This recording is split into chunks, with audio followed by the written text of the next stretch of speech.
கொஞ்சம் புரதச்சத்து கூட இருக்கணும், கொஞ்சம் வெஜிடபிள்ஸ் காய்கறிகள் பழங்கள் சேர்த்துக்கலாம்.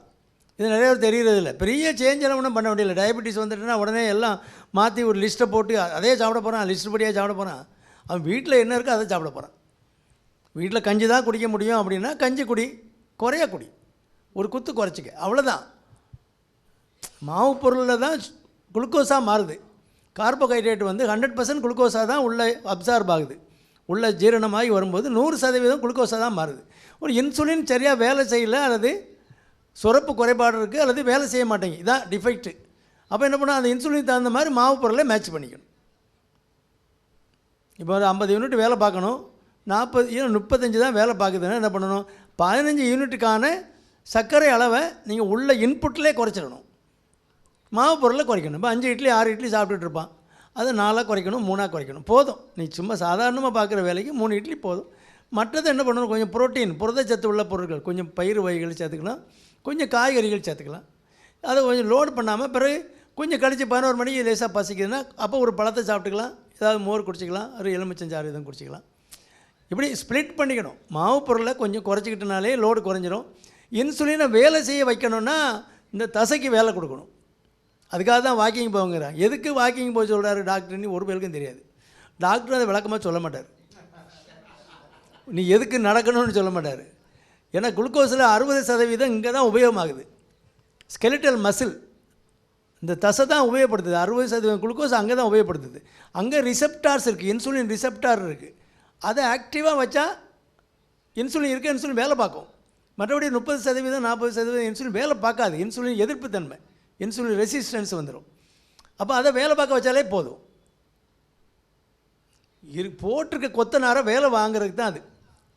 கொத்தனார் இருக்கா, அது சித்தாள் இருக்குது, வேலை பார்க்குறானு மானிட்டர் பண்ணணும்ல. மானிட்டர் பண்ணாமல் வேண்டாமா? மற்றபடி பீடி குடிச்சிக்கிட்டு இருப்பான், கொஞ்சம் நேரத்துக்கு ஒருக்கா டீ வரும், சாப்பிட்டுக்கிட்டு அங்கே உட்காந்துருப்பான். 4-5 செக்கல் அடிக்கிட்டு சாயங்காலம் மண்டே சொரிஞ்சிக்கிட்டு நிற்பான், சம்பளத்துக்கு உட்காந்துருப்பான். அதனால் அது வேலை வாங்குறதுக்கு தான் அது. இந்த தசையில் தான் அதிகமான வேலை நடக்குது. அப்போ மானிட்டர் பண்ணணும்.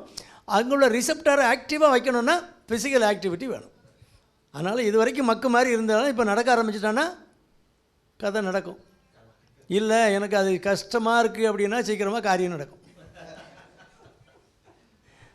இதான், வேறு ஒன்றும் டயட்டில் ஒன்றும் இல்லை. மாவு பொருளை குறைக்கணும். கார்போஹைட்ரேட் எதில் மாவு சத்து அதிகமாக இருக்கோ, இட்லி, தோசை, ஆப்பம், இடியப்பம், கோதுமை, கம்பு, கேழ்வரகு எல்லாமே மாவு சத்து. பெர்சன்டேஜ் ஒரு 10% கூட குறையாக இருக்கும். 60% 80%. ரைஸ் எடுத்துக்கிட்டால் 80% இருக்கும், கோதுமை எடுத்துக்கிட்டால் 65% இருக்கும்.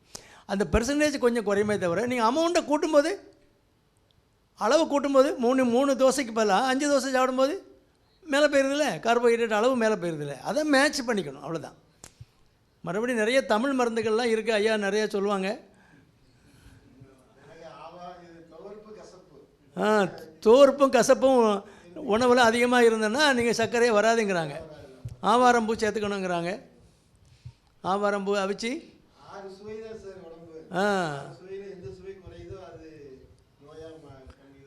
அதான் நம்ம தமிழ் மருந்து, அது ஆவாரம்பூ.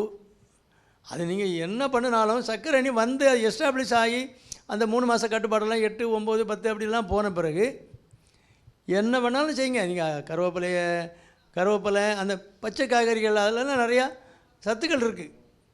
அந்த அந்த சுவைகள் மாறுதில்ல. என்னையா வேறு என்ன சொல்லணும்? வெந்தயம், அது வந்து ஃபைபர் ரிச்சு, நார்ச்சத்து அதிகமானது. அது வந்து ஃபைபர் ரிச்சு. வெந்தயம் ஊற போட்டு சாப்பிடலாம். அது மலச்சிக்கலுக்கும் நல்லது. கெமிக்கல், நம்ம வெள்ளை சீனி வந்து கெமிக்கல், அது வந்து உணவுப் பொருளே இல்லை, அது கெமிக்கல். அதை விட்டுறணும். அதை விட்டு நாட்டு சர்க்கரைக்கு மாறிக்கணும். தேவைப்பட்டால் நாட்டு சர்க்கரை போட்டுக்கலாம். அதனால் அந்த மாதிரி சின்ன சின்ன மாற்றங்கள் கொண்டு வந்தால் போதும். உணவு பழக்கங்கள் பற்றி லிஸ்ட்டை போட்டு வச்சு காலையிலைக்கு என்ன போட்டுக்காரு டாக்டரு இப்படி பார்த்துட்டு நாங்கள் ஒன்றும் சரி இதில் போட்டுக்காரன், சரி கூகுள் எடுப்பான், கூகுள் எடு அப்படி அந்த மாதிரி அப்படிலாம் பார்க்க முடியாது. வீட்டில் என்ன இருக்கோ அதை நம்ம கொஞ்சம் கொஞ்சம் கொஞ்சம் கூட்டி குறைச்சி சாப்பிட்டா போதும், இவ்வளோதான். உழைப்பு மாறும்போது வேறு. இப்போ 180% நம்ம உடல் உழைப்பு பெருசாக இல்லாத மாதிரி தான் இருக்கிறோம். மம்படியை பிடிச்சிட்டானா அவனுக்கு உணவு, அவங்க கட்டுப்பாடெலாம் கிடையாது. சித்து புசித்தலே பரம சுகம் அப்படி சொல்லியிருக்காரு. ஒரு லைனில் சொல்லியிருக்காங்க. அதாவது மருந்தன வேண்டாவாம் யாக்கைக்கு அருந்தியது அற்றது போற்றி உணு. இல்லை தின்னது செமிச்சிட்டானே பார்த்துட்டு தின்னலைங்கிறாரு. சாப்பிட்டது செமிச்சிட்டா அப்படிங்கிறத பார்த்துட்டு சாப்பிடும், உனக்கு நோக்காடே இல்லை, உனக்கு மருந்தே வேண்டாங்கிறார்.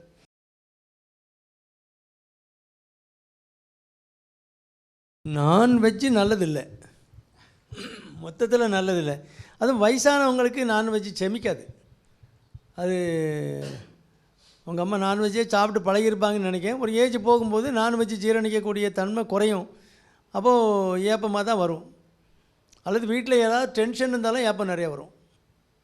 யார் மருமக்கமாரு பேர பிள்ளைகள் எவனாவது சேட்டை பண்ணுறவங்க இருந்தாலும் அதே நினச்சிக்கிட்டு இருந்தாலும் அந்த மென்டலாக அவங்களுக்கு அந்த அந்த சைக்கலாஜிக்கலி அவங்க ஒரு டிஸ்டர்ப்டாக இருந்தாலும் ஏப்பம் வரும். அது சிலர் வேலையே ஏப்பம் விட்றதா வச்சுக்குவாங்க. ஏப்பம் விட்டால் தான் அவங்களுக்கு நல்லாயிருக்கும், அதனால் ஏப்பம் விடுவாங்க. அது வேறு. அதுவும் கேஸ்ட்ரிக் ப்ராப்ளம், ஏதாவது வயிற்றில் பிரச்சனைகள் வந்து ஜீரண சக்தி குறைஞ்சா ஏப்பம் அதிகமாக வரும். அதனால் ஒரு பசி குறைவாக இருக்குது, ஏப்பம் அதிகமாக வருது அப்படின்னா டெஸ்ட் பண்ணணும். வயசு போக போக ஏதாவது ஒரு கட்டிகள், கேன்சர் கட்டிகள் சின்ன ஆரம்பமாக கூட இருக்கலாம். மெலிக்னன்சி, அந்த ஒரு அன்எக்ஸ்பிளைன் டிஸ்பெப்சியா, வேறு காரணங்கள் இல்லை ஜீரண சக்தி குறையாக இருந்தாலும் அப்படி இருக்கலாம். எதுக்கும் நீங்கள் டாக்டர்கிட்ட காட்டி விவரம் கேட்டுக்கணும். நிறைய காரணங்கள் இருக்குது, 1008 காரணம் இருக்கும். நான்வெஜ்ஜில் எது சிறந்தது? அவிச்சு சாப்பிடுங்க, அவ்வளோதான். பொரித்து சாப்பிடாதீங்க. நீங்கள் விருப்பமாக சாப்பிட்றத குறைச்சி சாப்பிடுங்க, அவிச்சு சாப்பிடுங்க, அவ்வளோதான். மீன் தான் இருக்கிறதுல பெஸ்ட்டு. நான்வெஜ்ஜு சாப்பிட்றவங்களுக்கு மீன் நீங்கள் குழம்புல போட்டு டெய்லி கூட மீன் குழம்பு வச்சுங்க, ஒன்றும் ஹார்ட்லாம் பாதிப்பு வராது. அதில் ஒமேகா 3 ஃபேட்டி ஆசிட்னு இரத்த குழாய்களுக்கு இதயத்துக்கு தேவையான கொழுப்பு அமிலங்கள்லாம் அதில் இருக்குது. அதனால் அது நல்லது. அதுக்கு அடுத்தால போனோன்னா ஒயிட் மீட்டு, சிக்கன் வந்து நாட்டுக்கோழி தான் நல்லது. சிக்கன் பிராய்லர் சிக்கனுக்கு வந்து நிறையா ஹார்மோன்ஸ் போடுறாங்க. அதனால் அந்த ஹார்மோன்லாம் அதனுடைய மசிலில் தான் இருக்கும், நம்ம சாப்பிடும்போது நம்ம உடம்புலேயே வரும். அதனால் ஈஸ்ட்ரஜன் ப்ரொஜெஸ்ட்ரான்னு சொல்லி அந்த செக்ஸ் ஹார்மோன்ஸ் போடுறாங்க. அது குழந்தைகளுடைய மசிலில் வளர வச்சு ஃபேட்டு டெபாசிட் அதிகமாக்கி, இவன் ஒரு சின்ன பொண்ணு 8 வயசு 10 வயசு பிள்ளை இருக்குது, அது வயசுக்கு வரும்போது கொஞ்சம் மினுமினுப்பு வருதில்ல, அது ஹார்மோன் எஃபெக்ட்டு. இது ஹார்மோன் சின்ன பிள்ளையிலே போட்டோன்னா சின்ன பிள்ளையிலே மினுமினுப்பு வந்து கொழுப்பு சத்து ஏறி எல்லாம் உருள ஆரம்பிச்சிடுது. அதனால் அந்த சிக்கனை விட மட்டன் நல்லது. நான் அடிக்கடி சாப்பிடக்கூடாது, ஒரு வாரத்தில் 1 நாளைக்கு 2 நாளைக்கு. மற்றபடி வெஜிடேரியன் டயட் தான் பெஸ்ட்டு. ஏன்னா அதில் உள்ள அமினோ ஆசிட்ஸ் எல்லாமே அப்படியே எடுத்து பில்டிங் பண்ணலாம். இதில் நீங்கள் ப்ரோட்டீனுக்காக தான் நம்ம சாப்பிட்றோம், ஆனால் ஃபேட் அதிகமாக இருக்குது. நான்வெஜ் எல்லாத்துலேயும் ஃபேட் அதிகமாக இருக்குது. நீங்கள் நல்ல நான்வெஜ்ஜாக சாப்பிடணும், என்ன பண்ணணும், நல்லா கொதிக்க வச்சு அந்த தண்ணி வருதில்ல அதை எடுத்துட்டு அப்புறம் நீங்கள் ஒரு கூட்டு வச்சுக்கணும். அதே எவன் சாப்பிடுவான்? அதெல்லாம் எல்லா சத்தம் போயிடுது, ருசி போயிருமே. அப்படி சாப்பிட்டா நல்லது.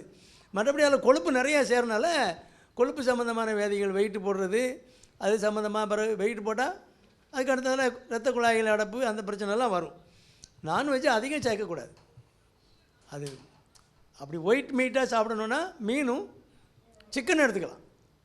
மீன் டெய்லி கூட எடுத்துக்கலாம், சிக்கன் எடுத்துக்கலாம். சரி, என்றைக்கு ஒரு நாளைக்கு பொரிச்சு எடுத்துங்க. அதே பழக்கப்படுத்தக்கூடாது. பொரிச்சா தான் சாப்பிடுவேன் சில பிள்ளைகள் அப்படி நிற்கும். அப்படி பழக்கக்கூடாது. அதே மாதிரி எதனால் இந்த வியாதியெல்லாம் சின்ன வயசுலேயே வருது அப்படின்னா இதனால தான் வருது.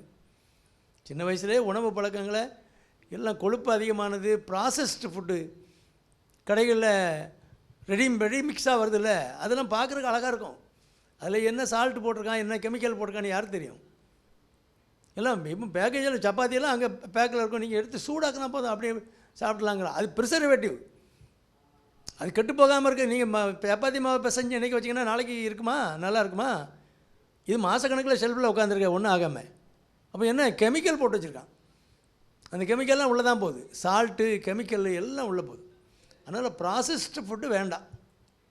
நான்வெஜ் சாப்பிட்னா சொன்ன மாதிரி சிக்கன், மட்டனை விட சிக்கன் நல்லது. குழந்தைங்களுக்கு சிக்கனை கொடுத்து பழக்காதீங்க. அது நிறையா ஃபெர்டிலிட்டி சென்டர் வர காரணம் அதான். வெயிட் ஏறி ஃபிசிக்கல் ஆக்டிவிட்டி இல்லாமல் வெயிட் ஏறிச்சுன்னா என்னாகும்? ஹார்மோன் இம்பேலன்ஸ் வந்துடும். ஈஸ்ட்ரஜன் ப்ரொஜெஸ்ட்ரான்லாம் குண்டக்க மண்டக்காக சுரந்துன்னா ஓவம் வராது. கருமுட்டை ரிலீஸ் ஆனால் அங்கே குழந்தை உண்டாகும். ஆக அது 2 மாதத்துக்கு 3 மாதத்துக்கு ஒருக்கா பீரியட்ஸ் வரும். ஒரு கல்யாணம் பண்ண உடனே மாமியார் வீட்டில் அங்கே கூட்டாண்ட வேண்டியதான், புருஷன் வீட்டில் அந்த பக்கம் கூட்டாலே வேண்டியதான், வரிசையாக ஃபெர்டிலிட்டி சென்டர். அதனால் சின்ன வயசுலேயே நேச்சுரல் ஃபுட்டு சாப்பிட்டா பிரச்சனை இல்லை. நான்வெஜ்ஜை பொறுத்த அளவில் இதான் கதை.